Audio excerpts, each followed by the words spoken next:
Are you just riding on your parents' success at work and being lazy now? And you don't even have kids. Why did you leave my child alone? How did someone like you even manage to get married? What tricks did you use? My mother-in-law and sister-in-law never liked me. They always threw snide comments and spread false rumors.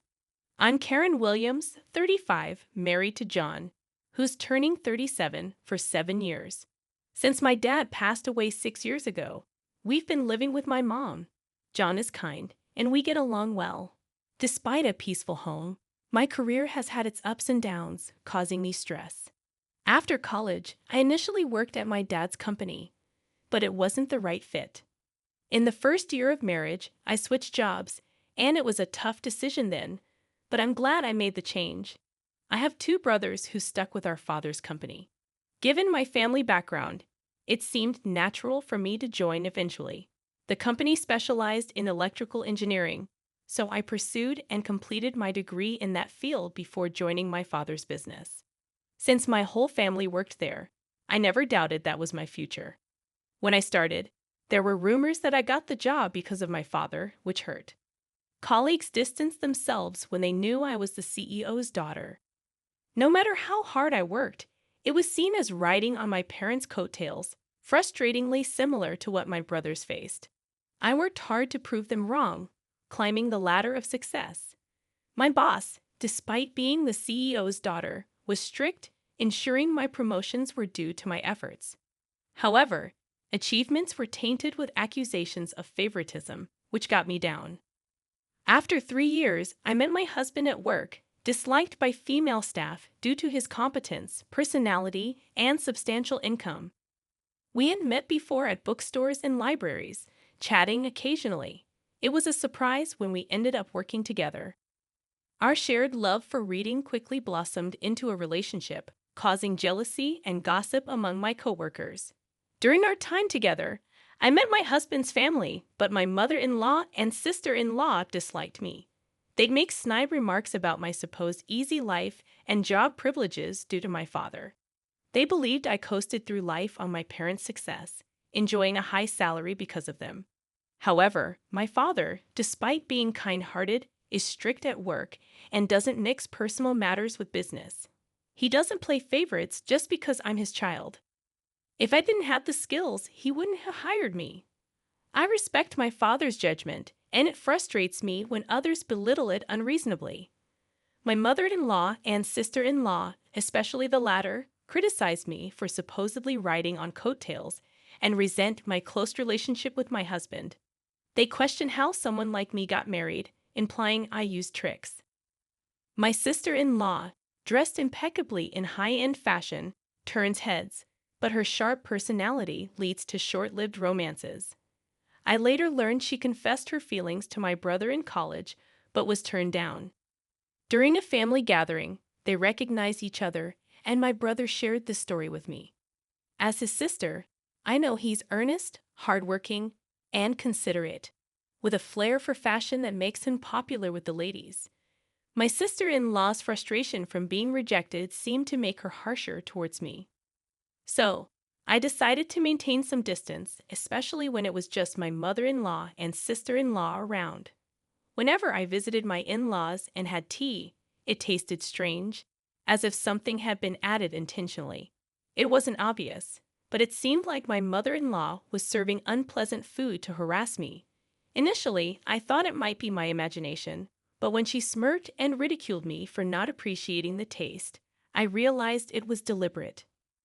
Both of them were always sour or mean, even when I tried to be friendly in front of others. I learned to navigate around them to avoid their snide remarks. When it came to the food at my in-laws, I politely ate as little as possible to avoid being rude. If you ask whether I lived happily after marrying my husband, I'd say not quite. Despite a good relationship with my husband, marriage brought more gossip at work. The workplace gossip got worse than when we were dating, and the ongoing harassment and sarcasm from my mother-in-law and sister-in-law gradually drained my spirit. While I found my work rewarding, the toxic environment made me question if this was okay. Contemplating my future more and more, my father's passing, and my brother becoming the CEO led to gossip about me being the CEO's sister. Already shocked by my father's death, my spirit was completely broken. I felt I could no longer work at the company, even though I had always imagined working there. Years of gossip and sarcastic comments had eroded my self-esteem, and I found myself crying easily without understanding the source of my sadness. I was truly at a loss. Seeing me in such a state, my mother and husband were genuinely concerned and took excellent care of me. With their support, I slowly began to recover and discussed my future with my mother. I had been considering trying a different job, but I felt like I lacked any special skills. Depressed, I voiced my concerns to my mother, asking if there was anything I could do. To my surprise, my mother said, "Karen, you've always loved reading and writing stories, haven't you? I think you'd be suited for a job that involves writing." Her words jogged my memory. It was true. I've always been an avid reader, excelled in liberal arts subjects, and enjoyed writing novels and poems. Encouraged by my mother, I started contemplating a career in writing. Upon reflection, I realized that a career in electrical engineering wasn't right for me. My mother had always advised me to choose a job I loved since my student days, but I didn't see it then. It seemed my mother understood me better than I understood myself. So, I decided to make a fresh start and aim to become a novelist, starting my career in writing. Being a beginner was tough, and I was using up my savings every day. I faced my computer continuously, writing. Initially fueled by the desire to prove others wrong, I now worked hard for myself, finding it more enjoyable despite the challenges.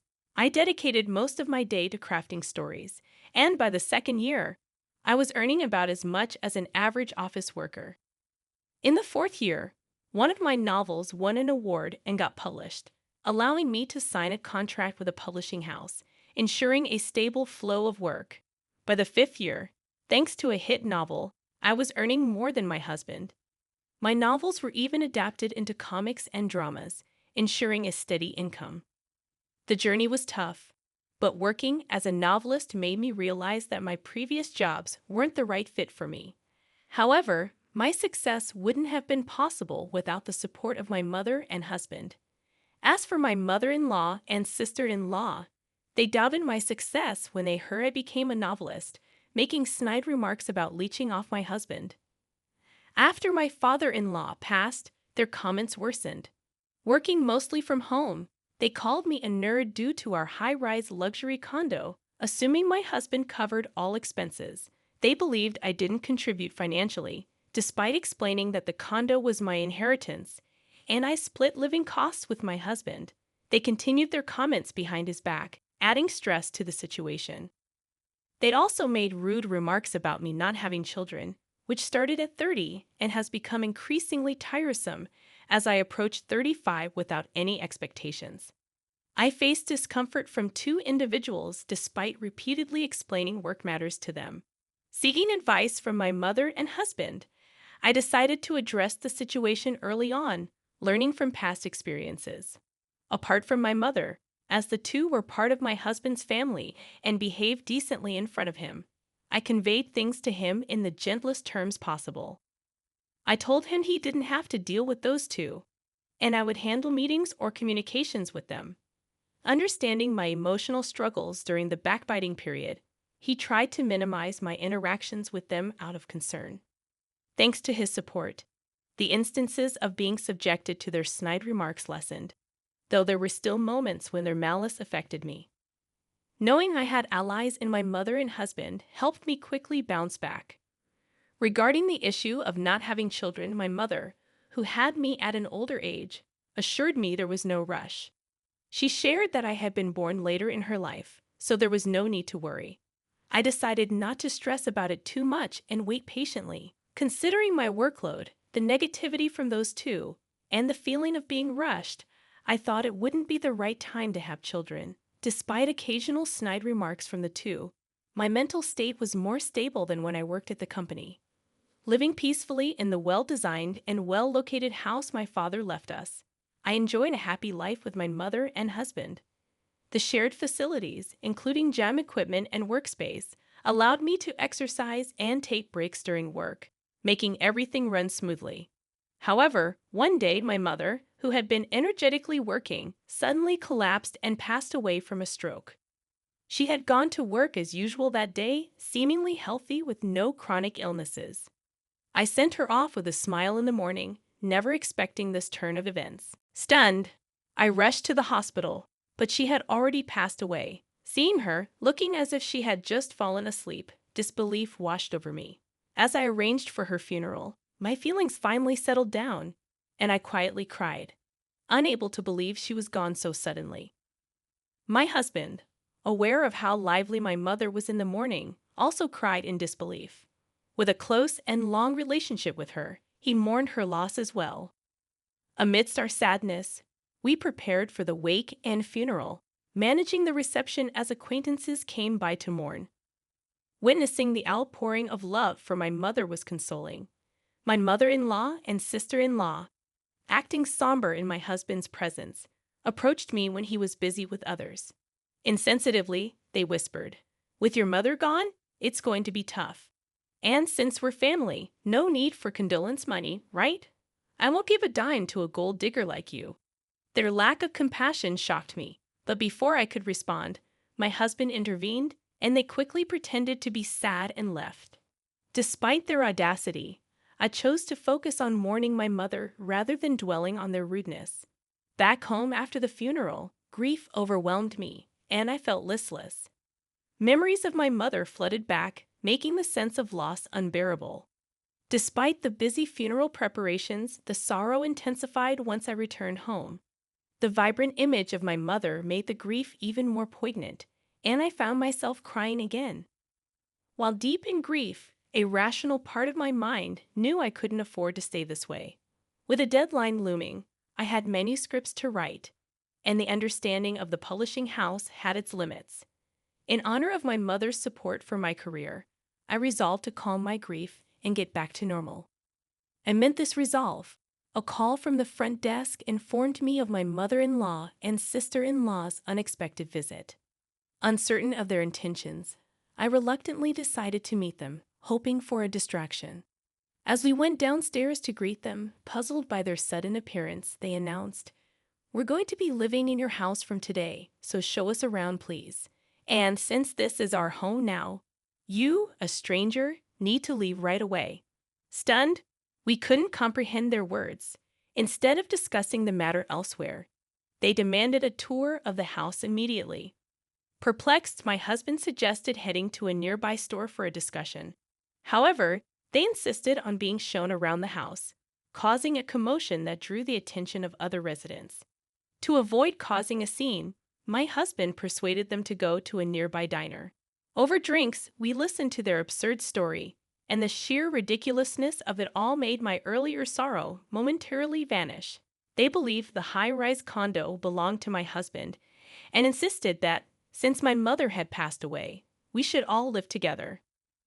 My husband was bewildered by their absurd claims, seemingly growing angry, but he calmly began clearing up their misunderstanding. First off, that condo is Karen's, inherited from her father, not mine. And Karen's not unemployed. She has a job. I explained that I was the owner of the condo, which was part of my father's legacy, and that I was working as a best-selling novelist. However, they wouldn't accept it. A novelist? That's hardly a stable income. There's no need to defend her just because she's your wife, right? Defending her like that? Are you brainwashed or something? You'd better divorce her quickly. I even mentioned my popular works, but they dismissed it as a lie. What kind of upbringing allows someone to speak like that?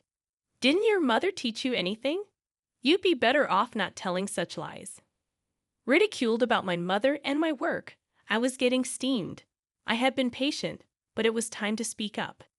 Just as I was about to open my mouth, my husband, who'd been explaining to the two unlistening people, lost his cool and burst out in anger. "Enough already. Stop talking nonsense. Don't you ever mock Karen." The two were taken aback by my husband's rare show of fury.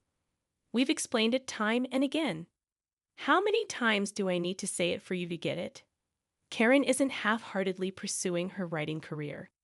With my husband's outburst, it seemed they finally began to realize that everything we had been explaining was the truth, and confusion set in. Okay, I get it. We're sorry. Let's live together then. I'd already told my friends I'm moving into the high-rise condo. It's going to be embarrassing if I don't, so let us move in. Still, without sincere regret or a sorry attitude about wanting to live with us, their approach didn't change. My husband, growing even angrier, declared, "There's no way we're living with you two. Just go back home." His rejection of them was even stronger. Panicked by his words, they began pleading with my husband to let them stay. "We're in a bind here. We've already sold our family home and have nowhere to live." "What? What do you mean?" It turned out they had sold their house without telling us, assuming they could move into ours. They were already arranging to move and hadn't even looked for another place, starting to make wild claims out of desperation. "So it's okay for you if your family left high and dry. Just let us stay with you." I quit my job thinking I was going to live in the condo. Their faces turned pale as they desperately implored my husband to let them stay in our house. My sister-in-law quit her job, it seems, and after constantly mocking me for being a nerd. It's pretty clear she was fully intent on leeching off my husband herself. And it's just plain rude, family or not, to show up unannounced like that. From the barrage of complaints to my husband, it was obvious they'd pegged me as the villain, imagining themselves as the hero saving my husband from me. That's why they thought it'd be a great idea to show up out of the blue, convinced my husband to kick me out, and then move in together, thinking he'd be thrilled about it. "We'll take care of everything at home, so it's all good, right? We'd like to get a little something for doing the chores if that's okay." They claimed they'd do the housework, but also had the nerve to ask for an allowance. I was utterly taken aback by their shameless attitude. I was angry at them, sure, but more than that, I began to think getting mad at them was just a waste of energy. My husband started getting even angrier with their audacious behavior. "If you're going to sell the family home, why wouldn't you say a word to me about it? It's your doing, so if there's no house, that's not my problem." He flat out refused. When they realized that they couldn't persuade him, they had the gall to ask me to do it. "Hey, Karen, could you please talk John into letting us stay? We won't tell you to leave, and it's fine if you live with us. If things stay as they are, we're out of options. Please convince him." After all the ridicule toward me, what arrogance they had. It's my house and my name, yet they act so high and mighty. I've always detested the idea, but if I ever lived with them, I'd surely be tormented. Before I could sarcastically refuse, my husband burst out again, exploding with anger. "Enough is enough. After all the crap you've given Karen, you've got some nerve. Just stop asking for a share of the home sale money and go back where you came from. I don't even want to see you two anymore." And with that, he made an outright declaration of disownement. Despite their persistent attempts to cling to my husband, we ignored them, settled the bill, and promptly left the restaurant. They still shamelessly showed up at our upscale condo from time to time, unrepentant. After I explained the situation to the building manager, they warned those two, knowing that if they kept making a racket, the cops would be called and sent them away. But they still showed up, lurking around the front door, badgering my husband to let them move in or to give them financial help. When my husband finally got fed up and threatened to call the police, they stopped coming around. Looks like he was serious about cutting ties. He even went through with the legal steps to disown them. But then they started sending our phones plenty of messages, emails, begging to live with us, and asking for money kept flooding in. I got so fed up with the constant harassment that I immediately blocked their numbers. Turns out their family home was too old and inconveniently located to sell for much, and they were counting on my husband without any savings of their own. So they ended up selling what they could and moved into a cheap, run-down apartment. Finding a job was tough, so they're scraping by with multiple part-time gigs, living a busy life. As for me, well, the good news of a pregnancy came through once the relentless messages stopped. I had been worried about not being able to have kids, so this was a real joy. With this happy news of pregnancy, I finally felt a glimmer of hope after a long time. I'm determined to be the kind of mother my child can always feel safe with, just like my mother. And while looking forward to the arrival of my baby, I continue to dedicate myself to my work.